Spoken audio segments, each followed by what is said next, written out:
This video is sponsored by Skillshare. What's going on, guys? Aldrin Stasio here with FlytPath.com. With 2020 coming to an end, I thought it'd be nice just to end the year talking a little bit about the gear that I'm pretty much wrapping up the year with. Now, I'm not going to go into full detail on each one or each piece of the gear. It's really just going to be a rapid fire kind of list. And I'll give you a little bit of background, of course, of why I'm picking certain things. I, of course, have a lot more detailed videos on a lot of these products in separate videos, so make sure you guys check out those videos above as well as down below in the video description. So let's jump right into it, but first, a quick message from our sponsor, Skillshare. And for those that aren't familiar with Skillshare, Skillshare is an online learning community that really focuses on the creative arts. So if you're looking at getting into something like videography, photography, illustration, and more, Skillshare has thousands of classes to choose from. Over the past couple months, especially during that Thanksgiving break, I was able to take a bunch of classes, everything from Figma design to communication skills to user-centered approach in design. And of course, the biggest benefit with Skillshare is that everything is online, so you are able to work at your own pace. So if you're looking at leveling up one of your creative skills or simply just want to learn something new, especially during this time of uncertainty, make sure you check out the links down below to get started. And thanks to Skillshare for sponsoring this video. The first 1,000 people to use the links down below in the video description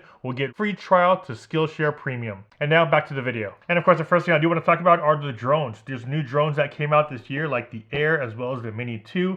Also, the Evo 6K came out. And then, of course, we have the trusty Mavic 2 Pro. Now, of course, having flown all of these this past year, there's definitely not that one drone where you're like, okay, this will do everything and this is the only one you're going to need. There's definitely circumstances where the Mavic 2 might be a little bit better for that situation. So this isn't really to say that there's one drone that's going to rule them all. However, there is one drone I would say I probably brought with me the most this year, and that is the Mavic Air 2. Now, I think the main reason why I brought this along with me the most is because of its capability and its size. And then when they opened it up to use with the smart controller, I definitely thought that package right there was a very solid package for an almost all-purpose situation. Now, they always say the best camera you have is the one that you have on you. Now, there's really no reason not to, in a way, have a drone if you can afford even something like this, which is a few $100, which is the Mini 2. If I'm packing as light as possible, the Mini 2 for sure is going to go with me. Then, of course, you have some of the other ones here, which is the Mavic 2 Pro, which has been out for a couple years.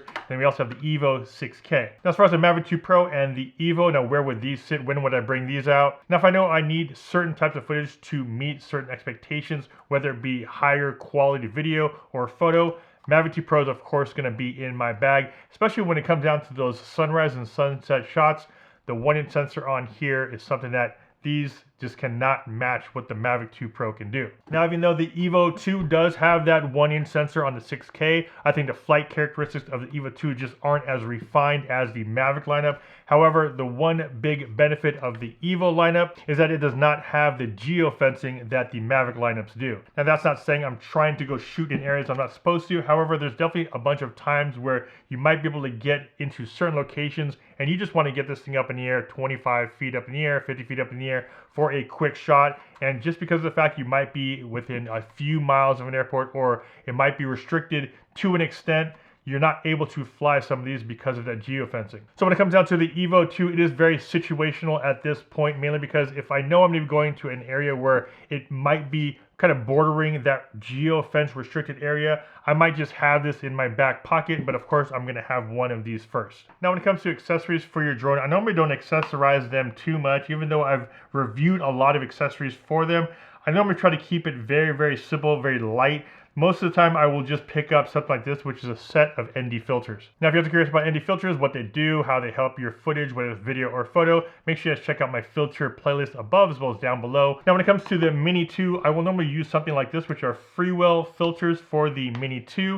When it comes around to the Air 2, I will use the Polar Pro. The Polar Pro has a couple variable NDs for not only the Air 2, but also for the Mavic 2 Pro. And also when it comes to the Mavic 2 Pro, I will also use another set from Moment. Moment Lens actually sells a variable ND for the Mavic 2 Pro. Now, when it comes to the Evo, I think the only one at this moment, I think it's still only freewheel gear. I believe Auto might have their own, but freewheel gear is the one I've been using for the Evo lineup if I needed to put any filters on this one. Now, this year at DJI did introduce the new controller when it comes to the Mavic Air 2 as well as the Mini 2. Now, even though I do like this controller, I was really excited when they finally released the update on the smart controller, which I initially had for the Mavic 2 Pro. They released it so that you are now able to use it on the Air 2. I think when that release did come out, I think this pairing right here made it pretty much one of the main systems I would normally run and gun with. Of course, like I mentioned before, if I needed something at higher quality, I would of course bring the Mavic 2 Pro out. But the ability to have something like this, the smart controller with the built-in screen, made this combo here, I think, one of the best combos of the year if you're to get this drone setup. Now, when it comes to securing your gear, especially your drones, of course, GPC is one of the ones I've talked about on my channel a lot. So as far as hard cases go, GPC is one of the ones I will normally use if I want to have the maximum protection for my gear. And also when it comes to cases, I'm not going to pass up the opportunity to even talk about the case that I recently released, which is this right here, which is just really a small, well-padded bag. This one is designed to hold your Mini 2. I have a separate video coming out about this one right here. And also this is the bag for the Mini 2. And I also have this right here, which is a bag for your remote control. These are my little flight case bags meant for your Mini as well as your Mini 2 remote control. Now I'm only going to be a limited run on these, but this is pretty much what I will normally carry my gear in. And speaking of backpacks, like I talked about earlier, actually I just did a backpack review on the PGY Tech, the One Go bag, but I did mention in that video that I'll either use that one or the original, which is the One Mo. Now, I really do like that One Go bag, but like I mentioned in that video, that was a first prototype one. It wasn't fully done yet as far as the bottom padding and everything like that. So I did go back to my One Mo bag, which I really, really like, mainly because it has just a lot of space in this front area. And also this one right here, which is the Peak Design bag. I talked a little bit about this one too in my previous video. Just love the Peak Design quality and the attention to detail that they've done. I can grab my gear, which is my Mini 2. And if I have spots here, all I do is slide it in just like that. I don't have to worry about finding a divider for it because you just plop it in and there you go. That's kind of what my bag is for. And go from backpacks over here to action cameras and 360 cameras. As far as new cameras that came out this year, which is the Hero 9 as well as the Insta360 One X2. The Osmo Action came out last year, a little over a year ago, and these are pretty much my go-to action cameras. Now I know that Insta360 came out with their modular setup, but every time I would use that modular setup, I would normally always use the 360 portion of it.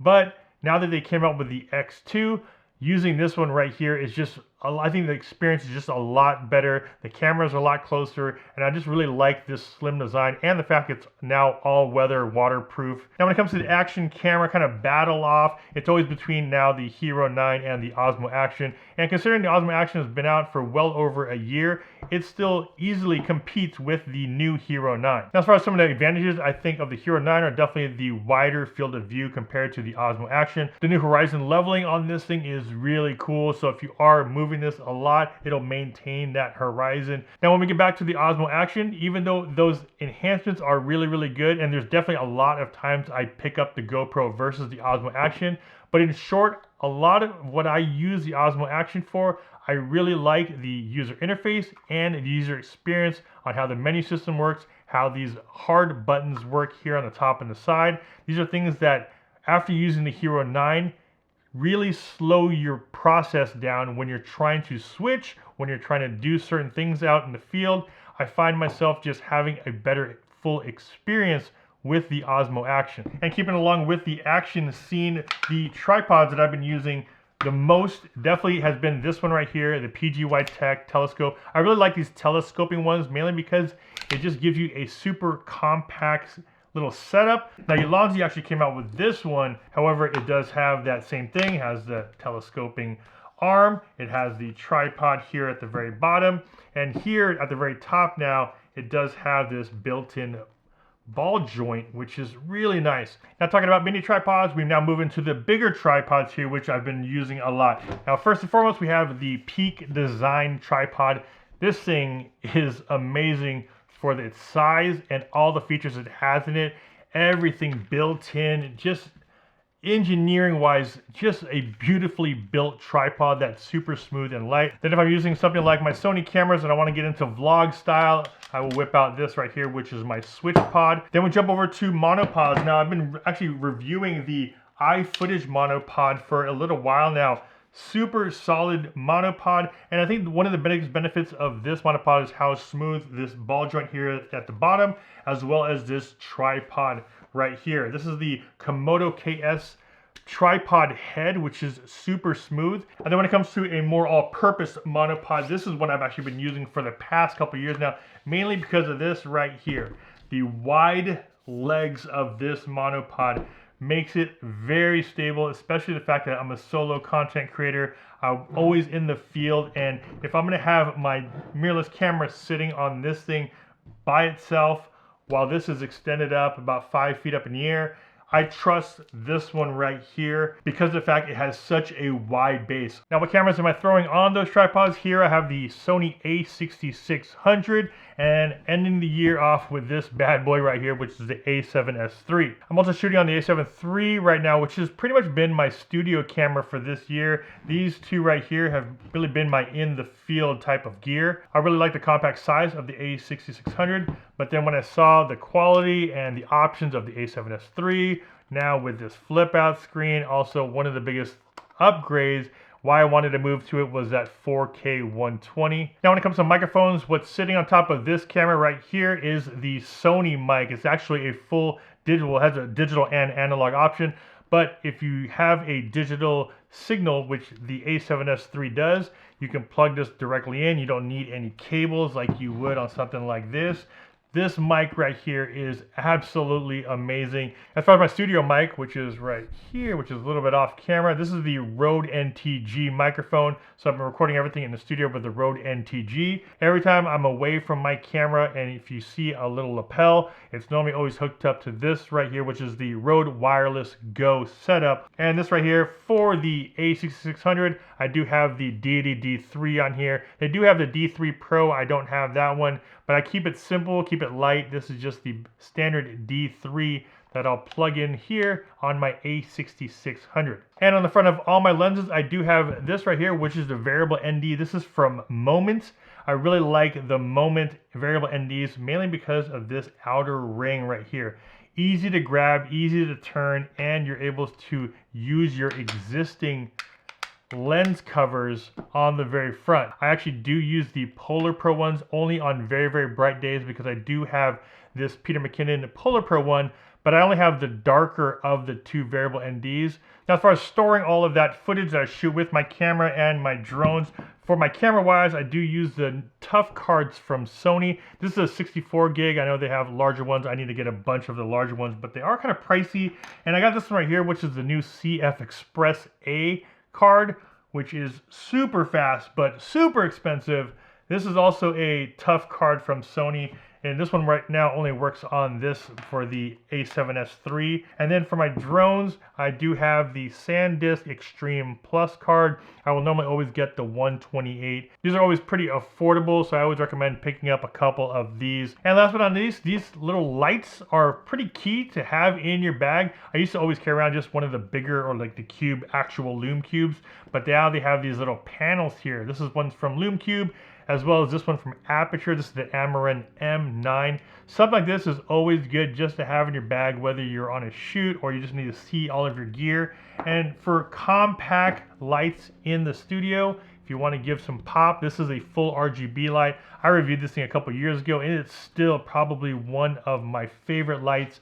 Full RGB. This is from Bowling. Battery life on this thing is super good. So if you want something like this, which is a little bit of an upgrade, of course, to some of these smaller ones, look at the Bowling RGB light. Of course, links of all these will be down in the video description down below. And that's about it, guys. This is kind of like a what's in your bag type of video. I do want to do this every year at the end of the year, just so I know what I've been using, what I ended the year off at, and then of course just see that progression over time. And once again, thanks to our sponsor Skillshare for this video. If you guys want that free premium membership to Skillshare, make sure you guys check out the link down below in the video description. As always, if you guys got some value from this video, don't forget to hit that like button, and also don't forget to subscribe. Hit that bell to be notified when I post new videos.